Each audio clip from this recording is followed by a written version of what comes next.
welcome to our podcast, Amber. We're so grateful to have you. So grateful that you would take this time to meet with us and talk to us about a really important topic, just LGBTQ topics within the context of church and families. And why don't you tell us a little bit about you and what you do? Absolutely. Yeah. So I have been doing work in this particular space, kind of the intersection of Christian faith and sexuality, gender for over a decade now. I myself am not gay or trans, but my ex-husband is gay. And it was through his story that God kind of first called me into this work. Growing up, my ex-husband, he experienced everything that the closet had to offer. A lot of fear and anxiety about being found out, someone knowing his secret. He was constantly checking what he said, what he wore, how he moved. Again, in case someone found out his secret or guessed. He dealt with some bullying and a lot of loneliness. The closet is an extremely lonely place.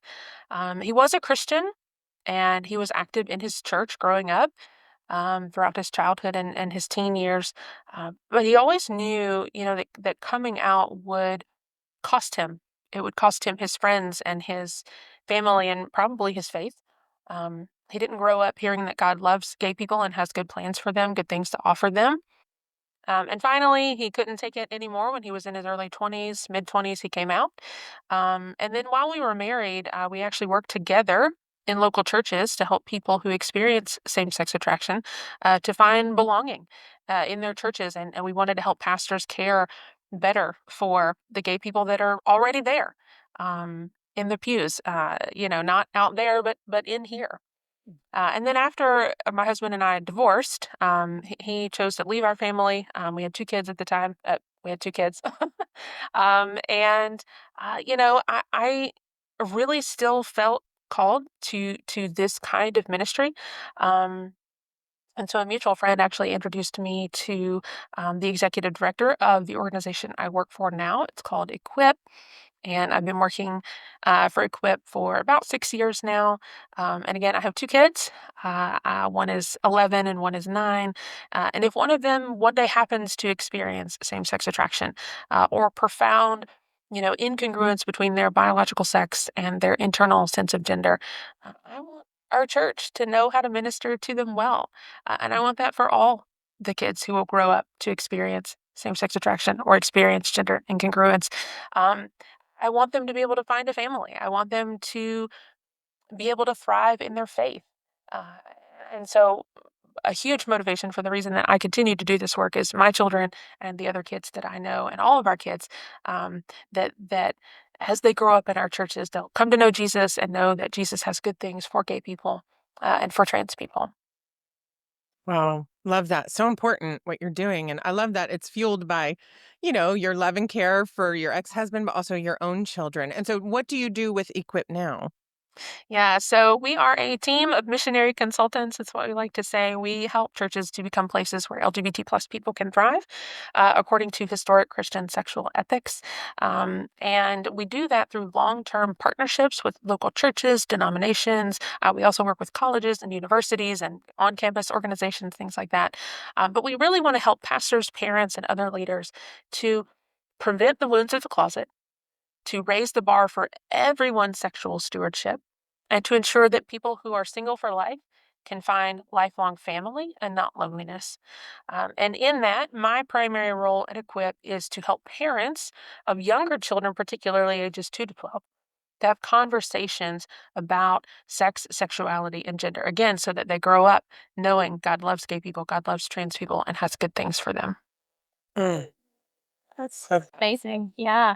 I love what you said about it being a long-term partnership. Like to me, Yeah. that just makes me think that this is it's for this like deeper transformative work with church. It's just so powerful. You used a term and I saw it on your website earlier as well, sexual stewardship.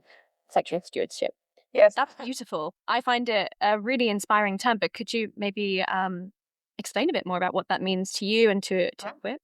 Yeah, yeah. So, just like we are to steward our finances and our bodies and the earth.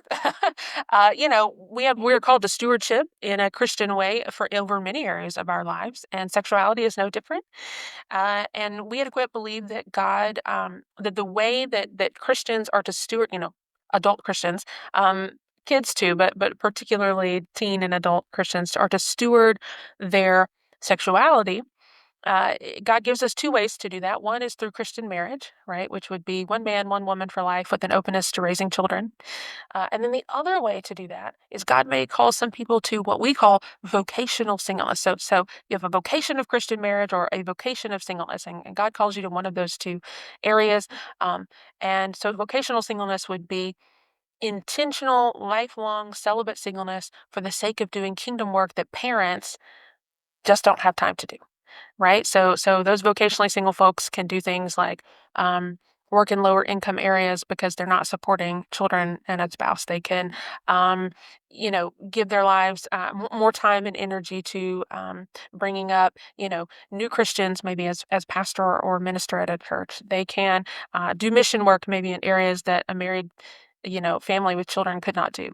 So again, just a lifetime of singleness, of giving their life to the Lord, um, in some of the same ways that married couples, with children do, but in some ways it is different. And we think that both of those vocations are meant to have family.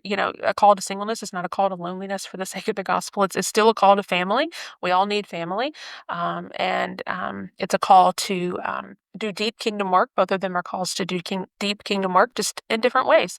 And so that's what we mean when we say, stewarding our sexuality is God will call it, to one of those two vocations, and then we live out our lives in one of those two vocations. Um, and again, they're similar in many ways and different in some ways as well. I love that. I hear two big foundational pieces of what you're saying, Amber. One, we as churches, we need to really value this vocational singleness, celibacy, and the gift that God created it to be, and the gift that it can be to the kingdom of God and his people. So I hear that on one hand. And then I also hear what you're saying is we need to do better at providing a space to belong, at building family within the church. Yeah. Talk to me more about how do we do that? Where are we falling short in general as God's people? Yeah. I feel like the family piece is a pretty big piece. I feel like for a lot of, at least the way I grew up in church, I grew up in church, and the way that I grew up was hearing about family was its marriage and children. Everybody gets married. God expects everyone to get married. And this idea of God may call you to singleness for his kingdom was just never talked about. That wasn't an option. And if you didn't get married, you were kind of weird. And we were sad for you. But we didn't do anything to provide family for you. We were just sad for you. Right, from afar. Yeah. And so we definitely had single people in our church. But I think again, that idea of remaining single, and not seeking a spouse, because seeking a spouse was the way to find family. Another avenue to family was never presented as an option. And so I think we need maybe a better definition of family in our churches. It's not mom, dad, and kids. It's the Bible talks about family as the household of God, and that's really our first family. And we hope that our spouse and kids are part of that if they're believers, right?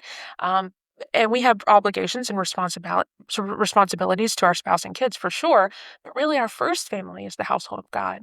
And when the New Testament talks about the early church, we see that there were people who were single and they weren't afraid to be single. They weren't in a hurry to try to get remarried if their spouse died.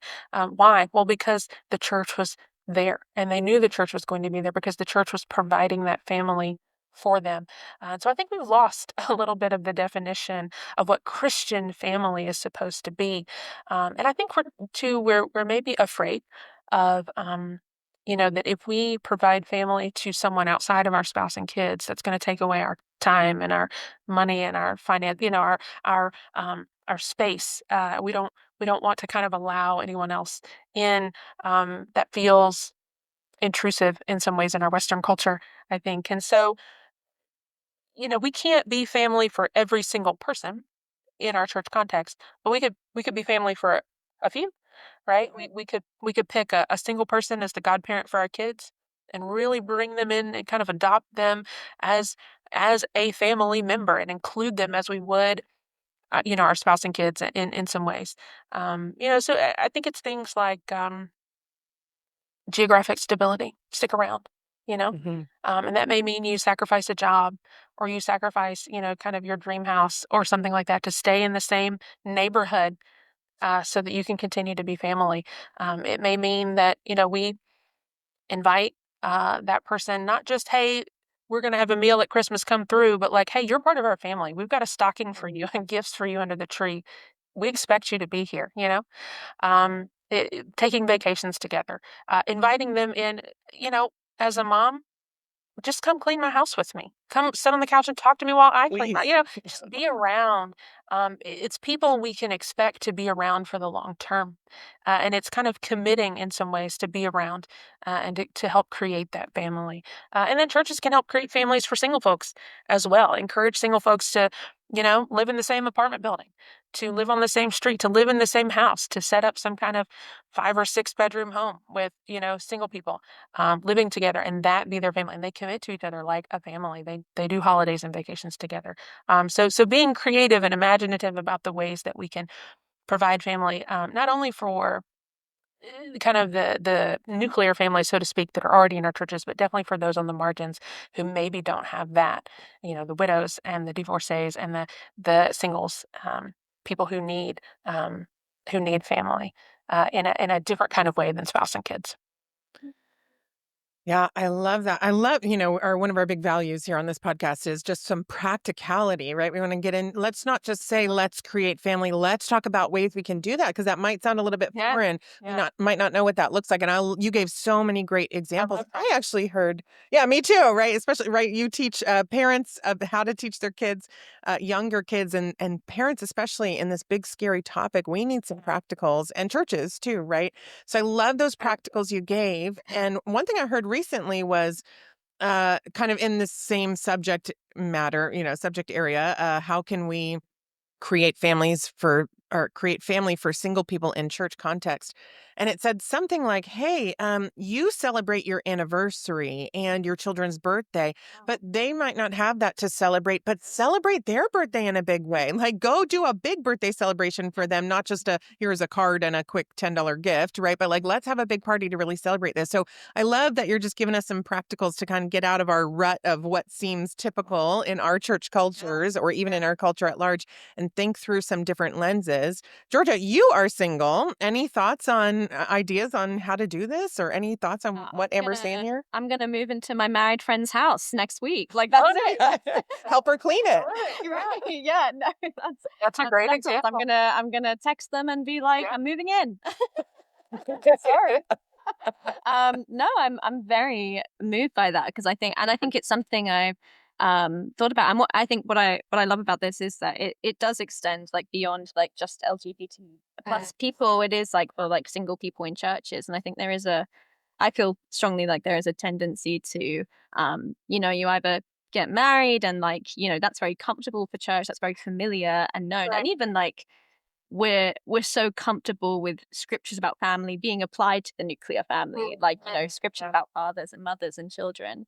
Right. But even what you mentioned about how this like new way of family, or this new definition of family, like it's a way of like answering that call that God gives us to like tend to widows and orphans. Like there is Yeah. that's a whole new way of viewing it, which I really, really love. Like, it feels new, but very doable as well. And Yeah. could Yeah. really change like the church landscape. Yeah. I think a big thing too is seeing singles in leadership. That I grew up in church too, both Georgia and I did. And Way to hire them. Yeah. yeah, it was only married people that were allowed to lead. Yeah. Do what? They have so much to offer, They have so much to and offer. more time in some ways. They're Yeah. not having to go home and pick up their preschool kid because he got sick at school. And not to abuse single people's time, but they can just do deeper work. I think in some ways that married, parents just can't. Um, and I, in some ways, envy that. I'm not married, but Yeah. I am a parent, and a lot of my kingdom work is my kids, right? Any parent's kingdom work is their kids, but that means that I can't give as much time to equip, as I would like, and it means that I can't give as much time to my church as I would like, because I'm parenting, and that's a loss for me in some ways. Yeah. I love that. Are able to do that, and I can't. Yeah. I love that you said your kingdom work is your kids, but you're so right, right? People who are engaging in vocational singleness, they do. They have resources that married people and people with children just don't. And I really think we probably need to see a lot more of them in leadership, kind of like the father of our faith, Jesus himself, single, no kids, right? Like he was able to serve in a way that a married person with children maybe couldn't. But I love what you said that if you're married and or if you have children, your kingdom work is your children. So I want to shift a little bit into that. Tell The us, kingdom work. sure. It's your biggest kingdom work, at least from the time when they're born to, the time they leave your home, at least. Yeah.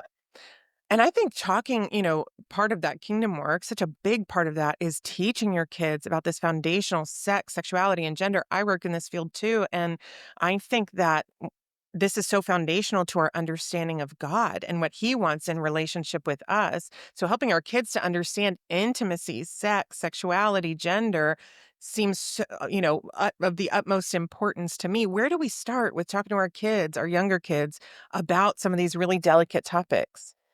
Yeah, I think parents sometimes, at least the vibe that I get is, well, I can't talk to my 4-year-old about gay sex. And I'm like, well, I'm not asking you to. And so it's kind of like we jump to like the worst thing, right? Mhm. But really, like you use the word foundation, and I think that's so key. Um, that we have to build a really solid foundation of God's wisdom, of trusting God, of who God is and why we should, worship Him and serve Him and trust Him and believe that His word is a good plan to live by. All of that comes first. So if our kids are ever going to believe and embrace, historic Christian sexual ethics, we really have to. They really got to believe and embrace Jesus first, right? And so that's really where we want to start. And just like you said, it's conversations about family and intimacy and loving people who aren't like us, and why we believe what we believe and why God's word is trustworthy. It's a lot of that, before we even get to conversations about the gay stuff, so to speak. And so some of the things that that I tell parents, particularly about this conversation, would be to do their homework, for them to know what they believe. About things like same sex relationships or gay marriage or gender transition, or, medical transition, about things like what place does romance have in teenagers' lives? Who is marriage for? What is marriage for? Why did God create marriage? Um, Mhm. does God call some people to singleness? Why would He do that? What is sex for? Where is that supposed to happen? Those kinds of questions we need to know our own answers, and be pretty confident in those. In what we believe about those things, because that will help us to be more confident when we talk to our kids about those things. That is also going to mean we're more prepared, when we have kind of sifted through our own beliefs and really studied some of these things. We'll be more prepared to answer our kids' questions, but we'll also be more prepared to have intentional conversations with our kids. And I think that's super key. Yes, I want you to respond to any and all questions that your kids bring up in this area, but that's not really enough. We need to start now having intentional, planned conversations, scripted if you need them to be scripted, conversations about God's wisdom for sex, sexuality, and gender throughout our kids' childhood. It's not, we jokingly sometimes we'll talk about the talk, but it's not the talk. It's multiple talks all throughout childhood, with our kids about these things. So that means we have to get comfortable with these topics. We need to get comfortable with some words that maybe we're not always super comfortable saying. Um, and again, that doesn't mean you tell your, 5-year-old what gay sex is, but you can talk about God's love for all people. You can talk about trusting God's wisdom, and that's good and good for us, even when we don't understand it or don't quite, it's uncomfortable for us to follow God's wisdom. We can talk about loving other people who don't believe like we do. And again, that doesn't mean we give graphic examples of sexual immorality to our 10-year-old, but we can talk about the role of friendship in our lives and how important that is. What God says about family. What is family? What is God's family? We can talk about keeping the promises that we make. We can talk about our emotions. Man, emotions really tie into sexual stewardship, and we need to have emotionally aware kids of what are you feeling? Why are you feeling that? What's at the root of your action? You hit your brother. Why? We really need to have a good grasp on emotions. Um, we could talk about Christian marriage, and what it's for and who it's for. And so, again, talking about sex, sexuality, and gender doesn't have to be graphic. That's not what we're trying to get at. It's about pointing kids to God's wisdom, teaching them to trust that God knows us better than we know ourselves. And that because of that, we can trust Him and we can trust His plans. We can trust God's design for our bodies, for relationships. Um, and then the other thing I would say is don't resist LGBT plus people being in your kids' lives. That doesn't mean go out and find a token gay friend. But it does mean, if there's a gay person in your church, if there's a trans person in your church, um, someone who experiences same sex attraction, someone who experiences gender incongruence, and they are stewarding their lives according to God's wisdom, that's a beautiful and wonderful example to our kids who some of them will one day experience same-sex attraction themselves or gender incongruence themselves. And they can have those folks there as examples and know that they can talk to them or talk to us because we're friends with them, but also just look at their faithfulness, and know, that God is good. And hey, if God can give a good life to that person, God could do that for me too. And I can trust and believe that God's wisdom and God is good, and that following that wisdom is ultimately more satisfying and more life giving than following culture's wisdom. And so I think those are some of the things that, again, we don't have to fear this kind of graphic sex talk. It's really more about laying foundations, particularly when our kids are young, and then bringing up kind of the cultural conversations as we see them. Hey, I saw this in a movie we watched. What did you think about that? What do you think God thinks about that? Hey, I noticed that billboard. Hey, I saw this in the mall. Hey, your friend, said this or did this, or you told me this about your friend. And not being afraid to bring those things up and then point them back to God's wisdom in those conversations.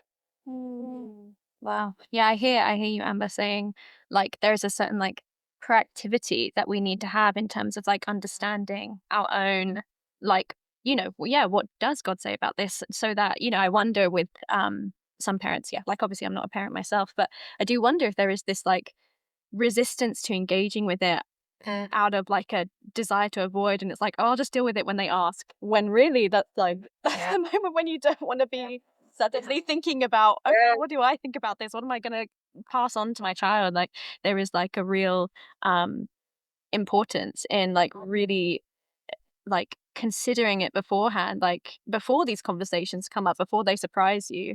Yeah. Yeah. Yeah, I agree.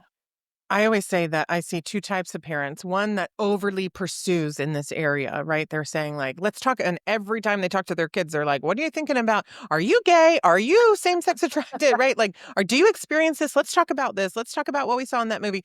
Or parents who do nothing, bury their head in the sand, kind of like what you're saying, Georgia. And I can't tell you how many parents I've talked to who have come to me after their children have come out and they have said, I don't know what I did wrong. I had an open door policy. My kids know that they can come talk to me about anything.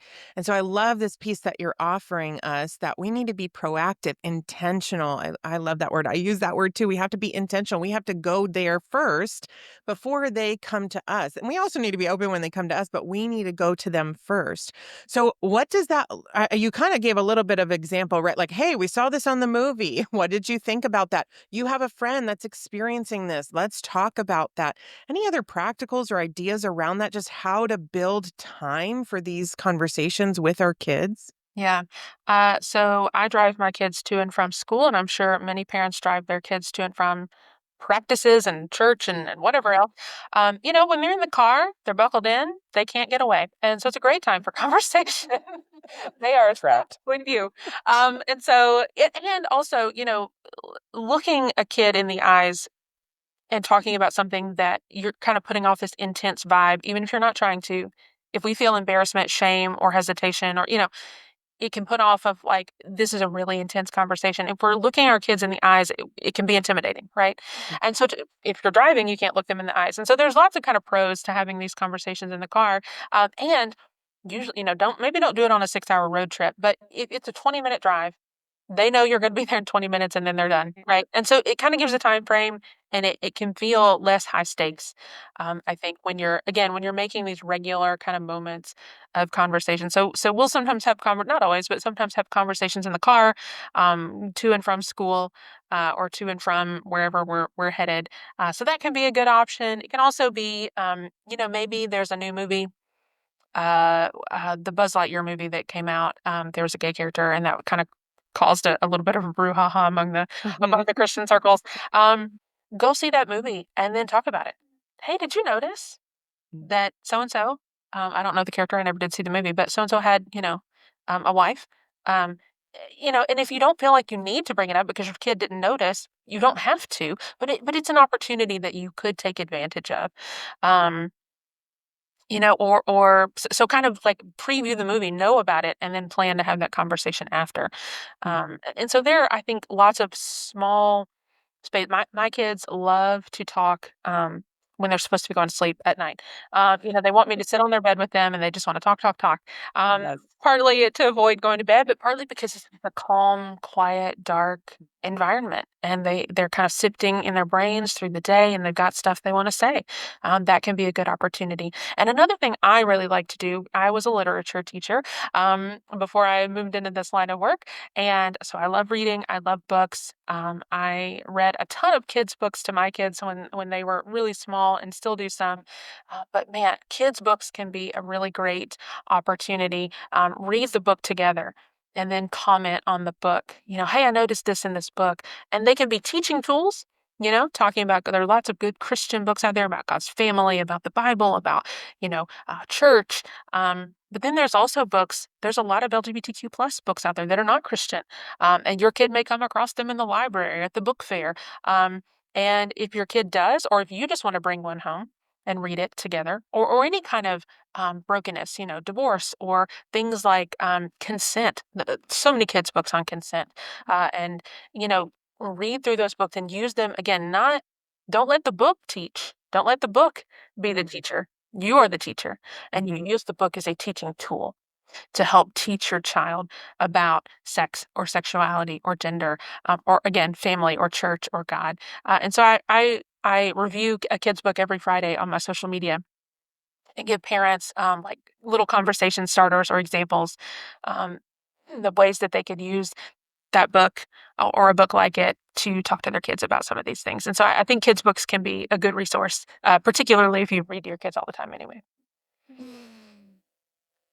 That's awesome. We'll definitely link that, and would love to get that out to our listeners. The review, I was going to say, what are your favorite books? What resources would you offer to parents in this area? But it sounds like your social media is full of books that you might recommend. Yeah, there's several on there, and I have a list too. I'll share with you guys at the end. But I've curated a list of resources for both parents and children, for parents to use with kids, but also for themselves. Books for parents, books for kids, webinars, blog posts, things like that could be helpful as well. So I'll share that with you guys too. Wow, I'm sure that took a lot of time. I love that. What are some of the biggest mistakes that you see parents making in this area, teaching their kids about sex, sexuality, and gender, or even parents who have children who are gay or trans? Yeah, so I think as far as with younger kids, particularly like under the age of 10, I think both of you may have mentioned it. It's fear, and allowing that fear to silence us. There are a whole lot of reasons we may fear this conversation. It could be we did not grow up hearing about this. No one ever taught us how to talk about this, or talk to kids about this. And so we have a fear that we're going to say something wrong. We're going to be offensive. We're going to teach our kids to hate gay people. We could also have a fear, maybe we have a troubled sexual past ourselves, or we're dealing with some kind of sexual brokenness or sin in our own lives, and we don't really want our kids to know about it. And so we fear bringing this up will somehow expose us. Maybe we didn't do things perfectly, sexually as we grew up, or even now. And so we may have fear related to that. We may just be embarrassed. saying words like penis and masturbation and like that can feel embarrassing. I do this for a living, and I still feel a little strange sometimes when I talk to my kids about these things. And so again, some of these fears are very natural, but I think our fear is worth mastering for our kids. Our kids are worth it. And so don't let fear silence you. Kids need to hear about these things um, before puberty. And I think maybe that's another mistake. We think, oh, well, we'll talk about these things when they're like 15. They don't need to hear about gay people, trans people before, like, certainly before middle school, but maybe not even until they're in high school. But guys, it's too late. If we're not talking about this stuff until they're in middle and high school, it is too late. Most kids who experience same sex attraction begin to experience that right around the time that sexuality begins to blossom, which on average for kids is around age 10 or 11. So if you've not had these conversations, God loves gay people. Here's what gay means. Here's what being same-sex attracted means. And here's God's good plan for those who experience those attractions. We've missed the window if we're not having those conversations before those attractions begin to happen, because when they do, our kids aren't going to tell us.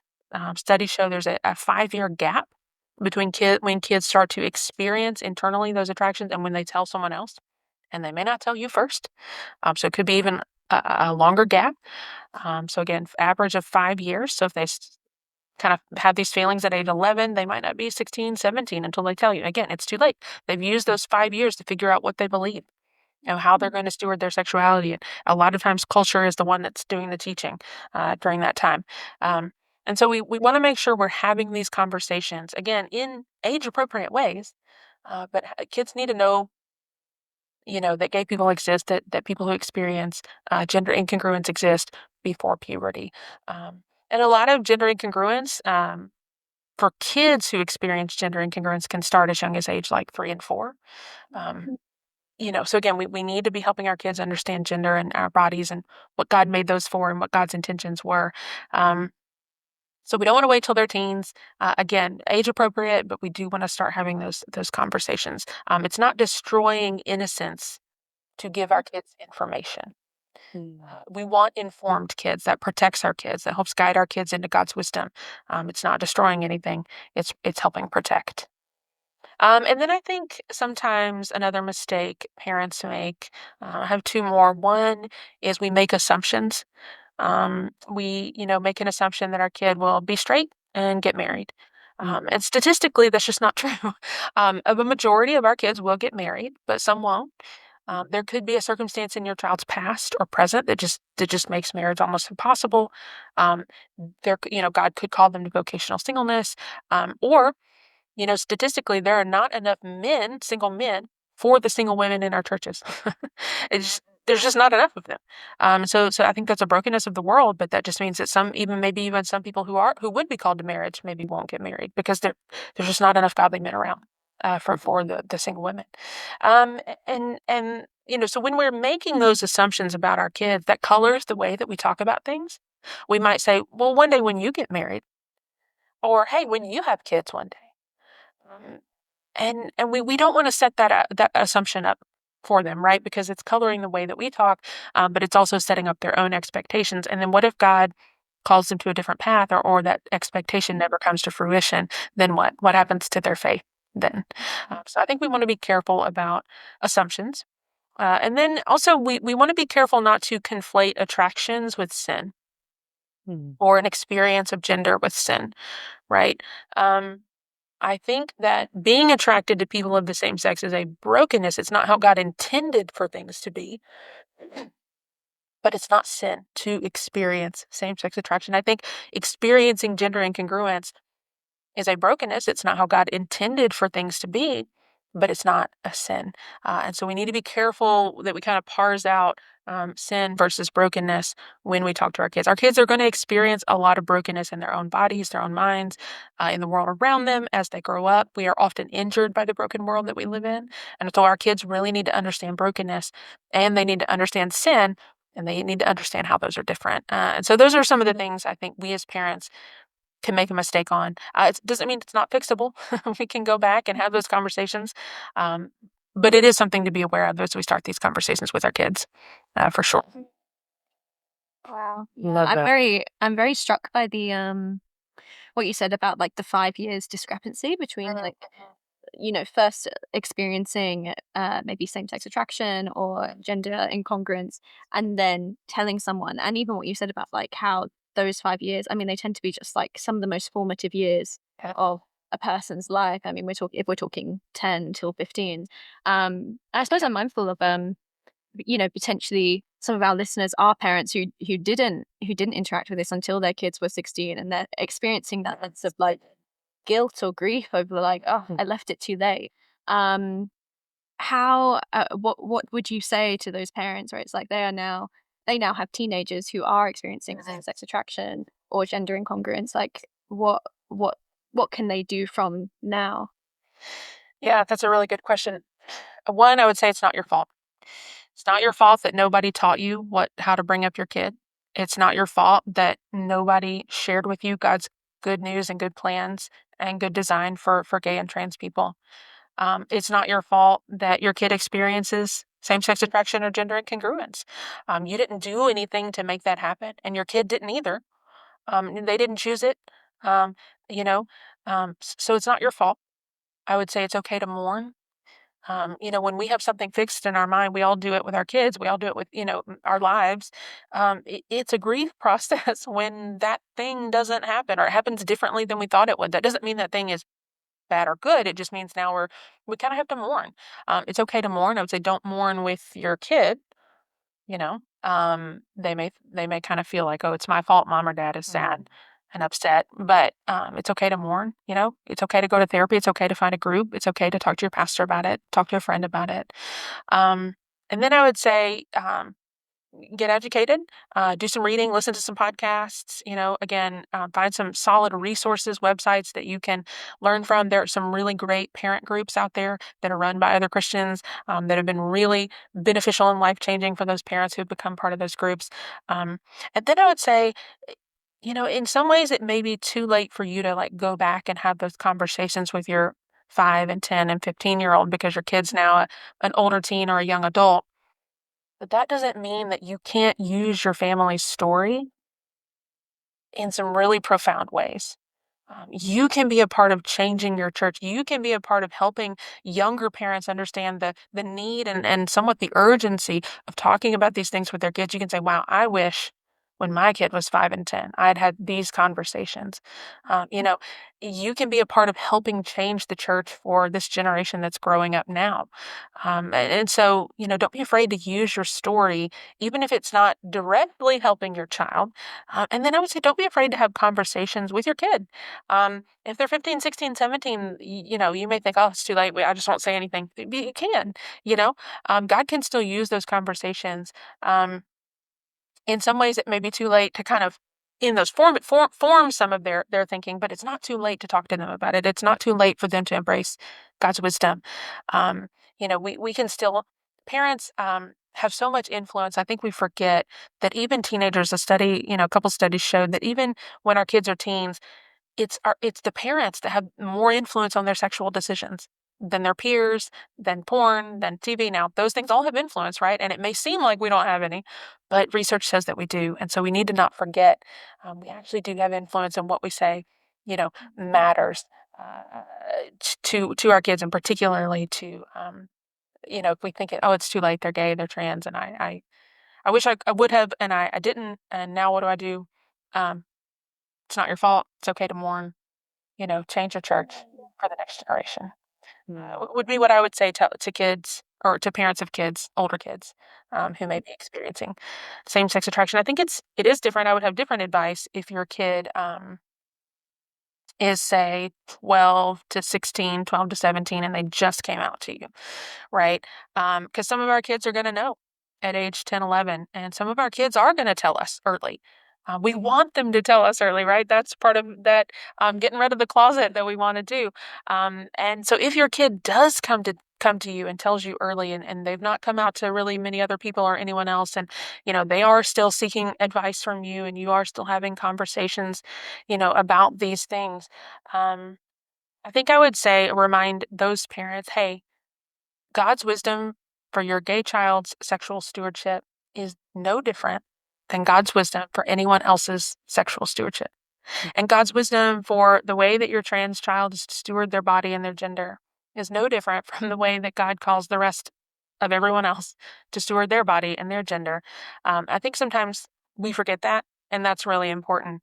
And then I would also say that responding to same sex attraction and responding to gender incongruence are very different because they are not the same thing, right? Sometimes we kind of want to, oh, it's LGBT. We want to maybe lump everything together and, oh, well, I've got a gay kid, I've got a trans kid. How should we respond? It's like, well, they're very different. And so I would encourage parents um, to remember that, and, and that what works for the way that we would respond to same-sex attraction may not quite be the same. We can't overlap them. Some overlap, but maybe not total overlap between those two. And I can talk through, if you guys want me to, I can talk through kind of how I would respond or how I would encourage parents to respond in sort of the immediate aftermath of coming out. It's a little bit longer, but I'm happy to do that if you guys want me to.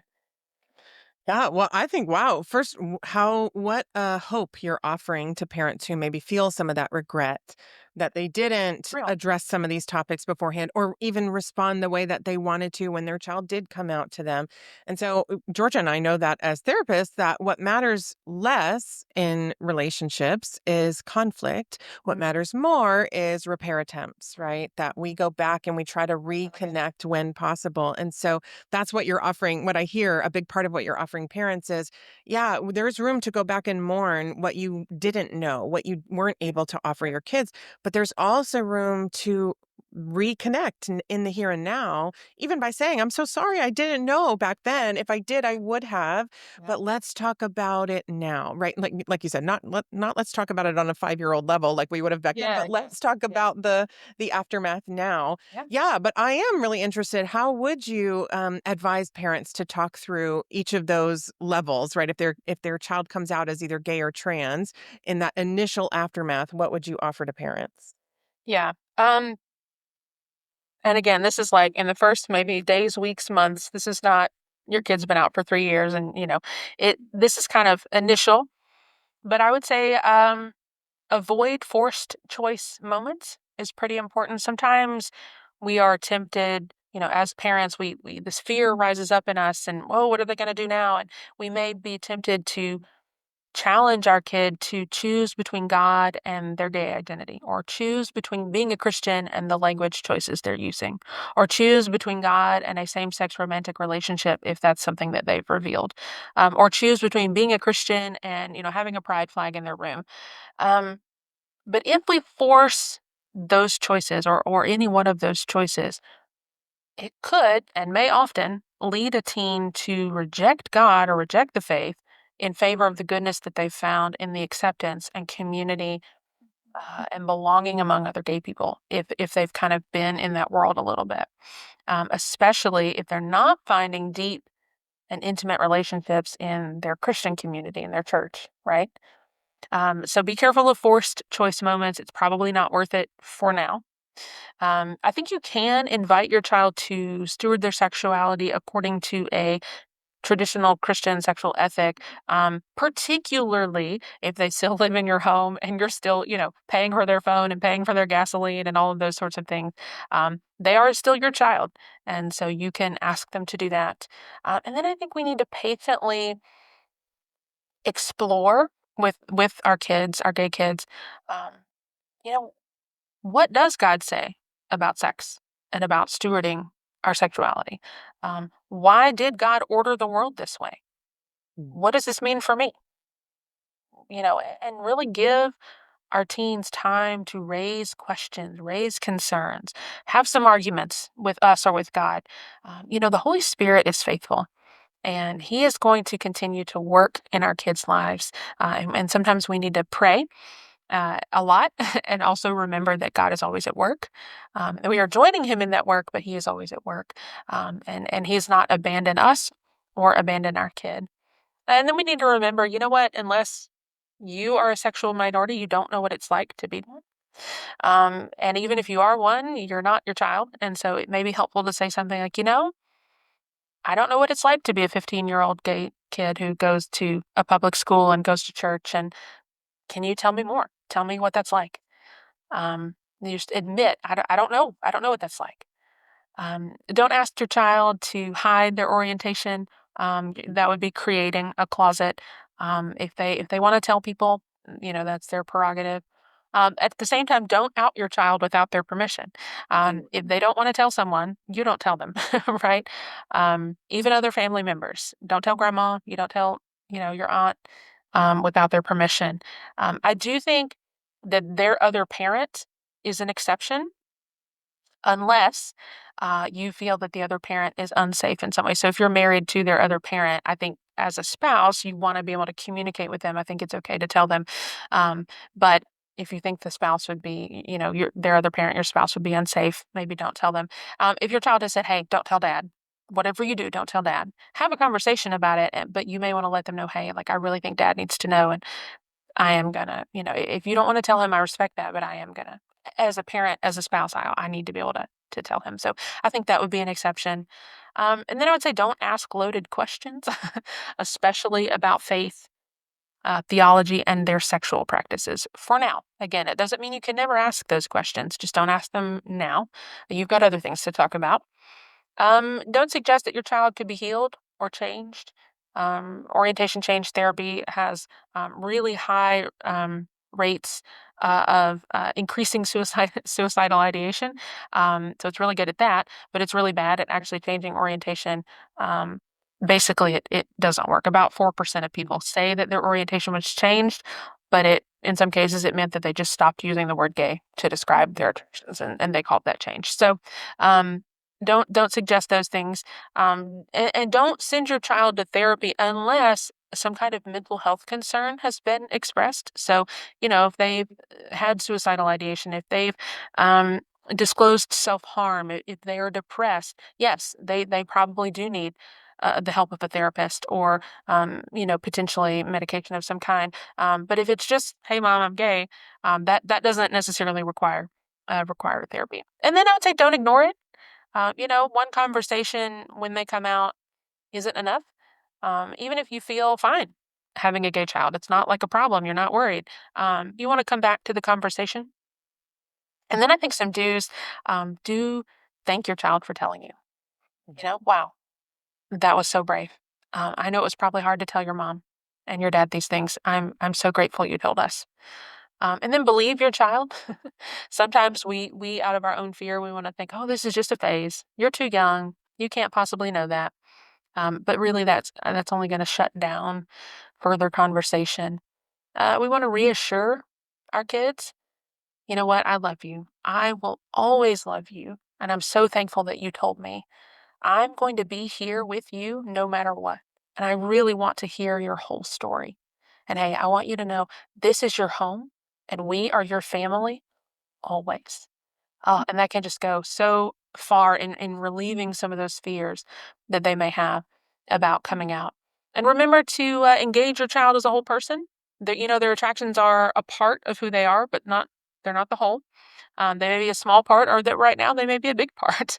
But your child is the same child they were 5 minutes ago. You just have more information now to love them well and to care for them better. And so again, engage your child as a whole person. And then I would suggest term mirroring. Suggest that the parent use the terms that the child uses again for now, even if they're terms you don't really like. So if your child says, "Mom, I'm pansexual," you would use the term pansexual as well. I think language policing, particularly in the kind of, again, that first initial coming out, it really only adds to the burden that gay teen is already feeling. Um, and then if you want to ask questions, some good questions would be like, hey, do you prefer I share with others or maintain your privacy? You can ask something like, how have your attractions impacted your view of self? What do you hope for our relationship going forward? Did I respond the way that you thought I would? How have your friends responded to you? How have people at church responded to you? How have people at school responded to you? Are you out to any of them? Are you being bullied? Have you ever been teased? Have you ever been harmed? Have you ever thought about harming yourself? Is there anything else you would like for me to know right now? What are some ways I can love you well right now? And what kind of support do you need right now? So again, you kind of the main goal is continuing the relationship and also continuing to support and love your kid after they've come out. It's a big deal for most kids. For some kids, it's not, but for most kids, it's a pretty big deal. Particularly growing up in a Christian context, they know kind of the disapproval that surrounds same-sex attraction, and if they're telling you when they're a younger teen, it's probably taken a lot of guts to do that.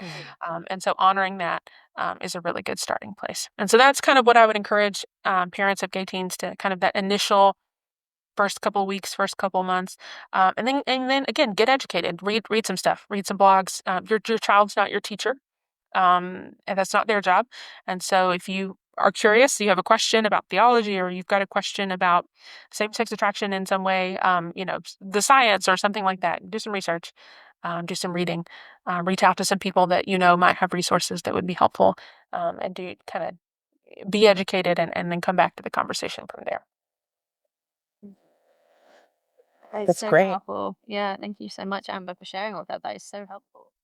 Yeah, I hope so. I know a lot of parents do not feel equipped at all when a parent like they know what they believe about gay marriage, right?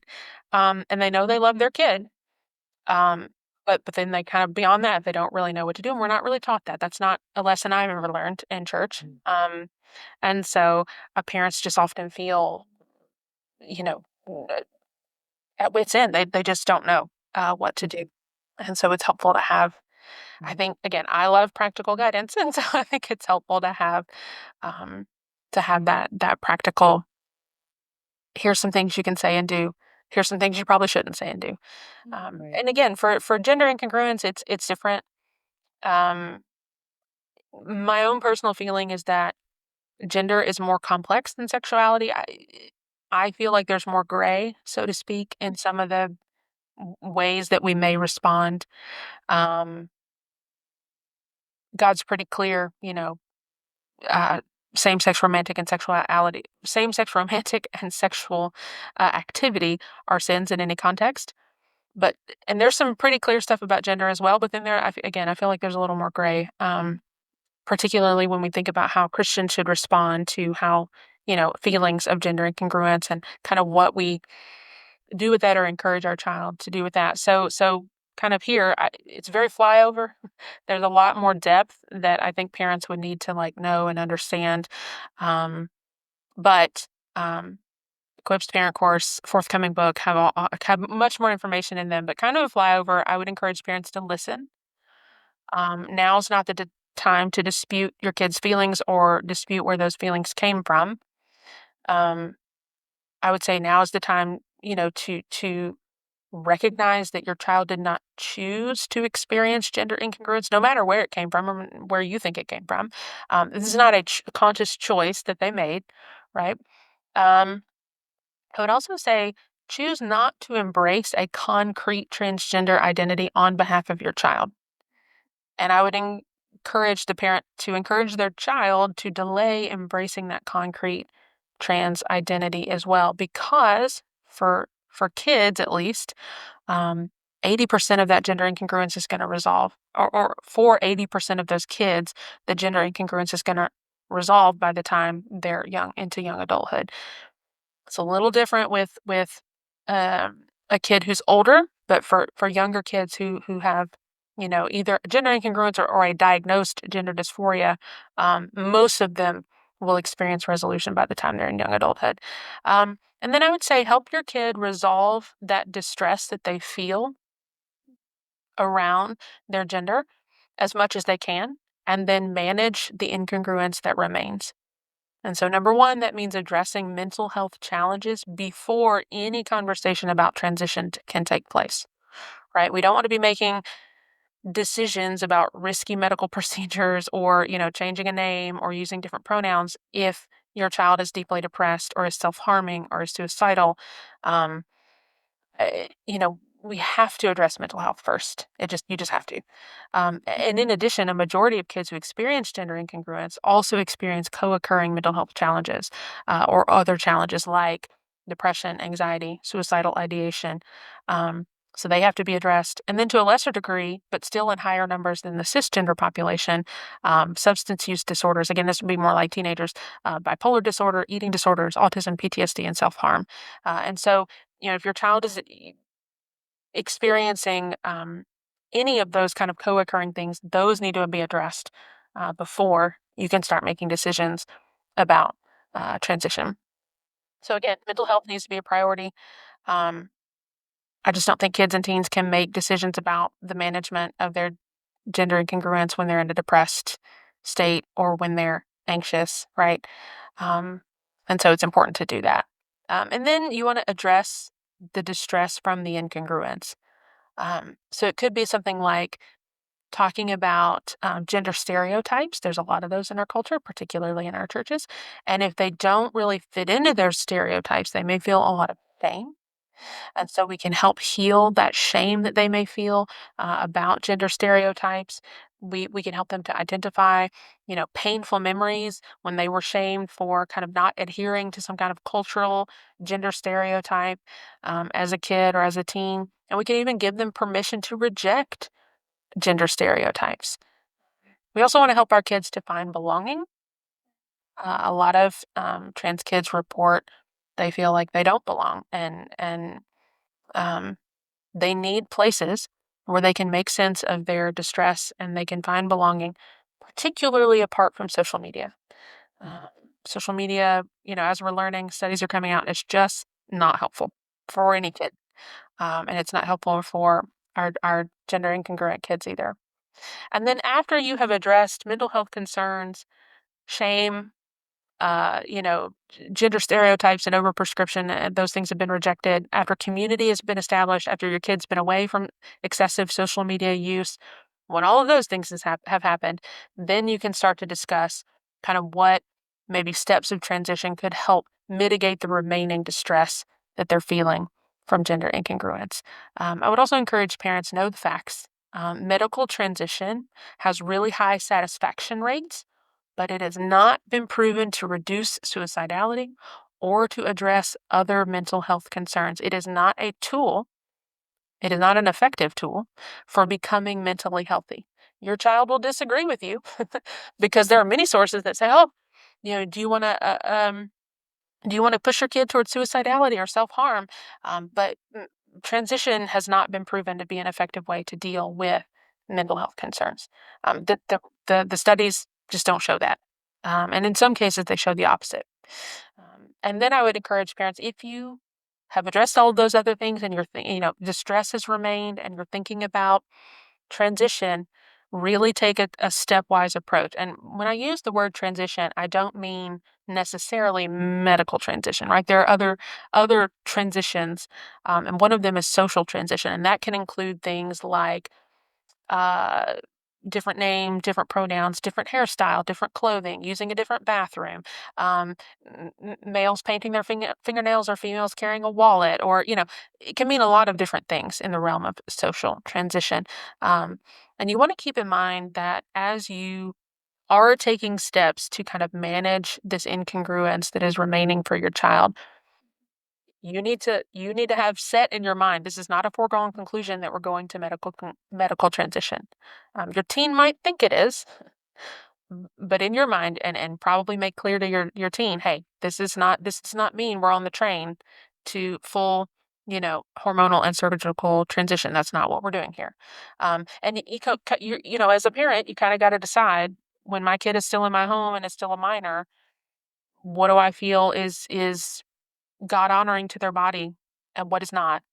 Um, and I think part of the way, what helps me as I have thought through these things, I was like, well, if my kid one day experiences gender incongruence, how would I handle it? And I think one of the things that have helped me is looking at the Bible. I think we see commands of like, hey, don't deceive others about your biological sex. And so if a step of transition is my child trying to deceive others, then I'm probably going to have to say no, right, to that step of so what is the kind of heart motivation behind what they're wanting to do? My kid wants to get her hair cut short. My son wants to wear a skirt to school. Like, why? What is your motivation? Is it to fool others into thinking that you're the opposite sex? Or is it because this is just a way that helps you feel less anxious throughout the day and gets you through the day with your gender incongruence, you know? So we really have to think about um, kind of some of those motivations that our kids may have when asking for or taking a certain, whatever it is, a certain step of transition. Yep. Wow. And then, we got to have frank conversations again. Any even seemingly innocent step of transition, like I just said, could be undertaken as a way to kind of sinfully try to remake your body or your biological sex into something that it's not, or to deceive others. And so I think when we step into sin or deception, then we have to maybe pump the brakes and be careful. So again, that's going to apply to all of these kind of gray area, you know, using a nickname. Um, kind of some kind of legal transition where you change names on documents, using a different name at school. I think it's really going to be prayer and discernment with, you and God and you and your spouse, but also with you and your Christian community. I don't think parents should do this alone. Um, we need the help of other believers praying for us and with us, um, and with our kids as well. And then lastly, I would say that even if your kid, your teenager has taken, you've ensured that they're mentally healthy and they've taken all the steps that they possibly can without crossing into a rejection of their biological sex or deception on the part of their biological sex, they're probably going to continue to experience some persisting and painful gender incongruence. Um, for me, the line is hormonal and surgical transition. I think those are sin. Um, so if you've said, "Hey, we're not crossing that line," you know, they've not been shown to effectively reduce suicidality. I know culture is telling you that this is what will make you happy, this is what will make you whole and complete, and this is what you need to have a good life. And I know that you are yearning for that further, more relief from your gender incongruence. Um, you really believe, and others really believe, that further transition will help eliminate your distress. Um, but I need to remind you that, pain and suffering and brokenness. This is part of living in a broken world, and that's a really sucky answer. But like, we all experience pain and suffering and brokenness. Part of being a Christian on this side of Christ's return is that we have to learn to live with some level of brokenness. And so having a really good theology of suffering can really help our kids who are having to live with this, and for our gay kids too, but particularly for our kids who feel like, oh, if I could just do this thing, if I could just transition in this way, I would be happy. Or it could be, if I could just get married to someone of the same sex, I would be happy. Or for a single person, if I could just get married and have kids, I would be happy, right? We can all believe that lie. But we need a good theology of suffering, because suffering, Christ never promised us. In fact, he promised us that we would suffer. He was pretty explicit about that. And so, helping our kids to mourn and lament that brokenness and live with that pain, I think it can also be a key to helping our kids who experience gender incongruence. Yeah.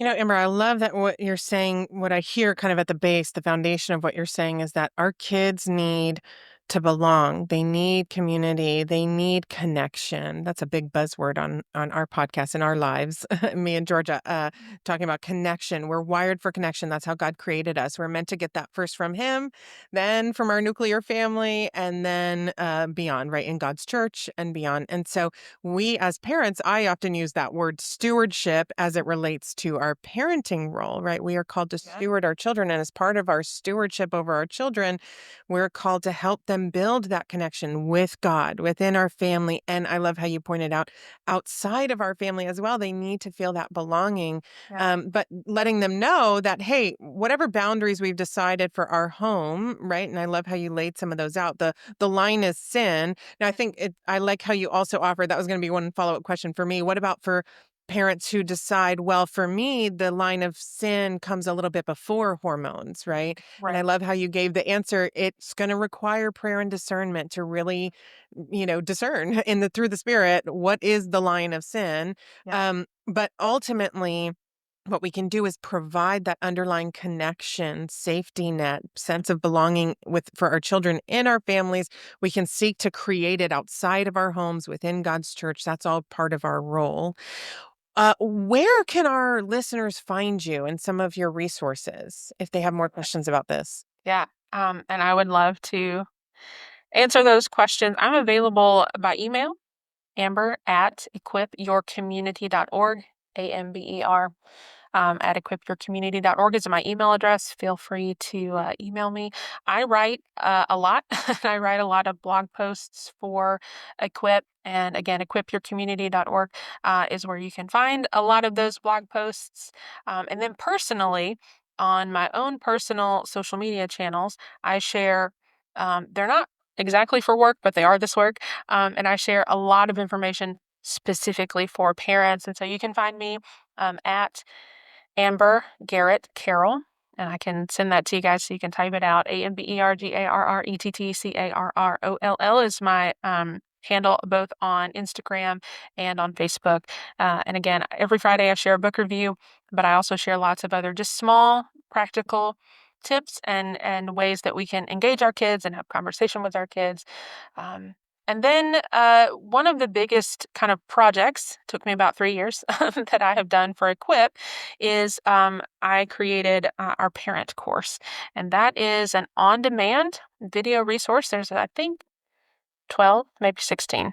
I can't remember. We split it up a couple of different ways. Videos, teaching videos, and they come with handouts and things like that that parents can use, as well as additional resources. But those videos teach that foundation of godly sexual stewardship. So how to, what do we theologically, what do we believe about these things? But then also practically, how do we teach them to our kids? And then examples of how do we respond to cultural questions, and then we get into specifics for LGBT plus at the end, and there's also like a specific section on pornography as well. But that course offers over 50 different specific conversation scripts that are written out that you can print out if you need to, and they are grouped by age, so that you can use them with your younger kids. Again, ages 2 to 12 is kind of where my happy space is for that. But that's called Equip's Parent Course. And then it's not we're not quite there yet, but eventually there will be a book. We're working on revisions to the book right now, but it will feature kind of the same thing as the parent course. It will feature the theology, the deep theology of marriage and singleness and sexual stewardship and things like that. And it'll get even more into the LGBT plus kind of elements, but it will feature all of those conversation scripts and even more that I've been writing to answer some of those. Your kid comes to you and says this, how do you respond to that? And it'll give many, many more scripts for those parents. So it'll be a very practical book. So again, it's in revisions right now. We will eventually self-publish, and it'll eventually be on the website. Maybe by the beginning of next year is kind of the hope. Wow. It's been a labor of love. So I have spent 3 years researching and writing. So it is deep, and I hope it is helpful and practical for the parents who need it. So those are kind of the avenues. Look at the website, equipyourcommunity.org, and then follow me on socials to get some of those things as well. And if you need that resource list, just email me and I'm happy to send it to you. It's a curated resource list of resources both for parents and for kids. And there's also a section in there for churches who if they need resources as well. Awesome. Wow. Well, Amber, thank you so much for being on with us today and sharing some of this really valuable information for parents navigating these really delicate topics with their kids. And they might feel scared and unsure of how to go about it. And you offered some really great practical advice and guidance for them. Thank you for what you do. And thank you for being here with us. Thank you.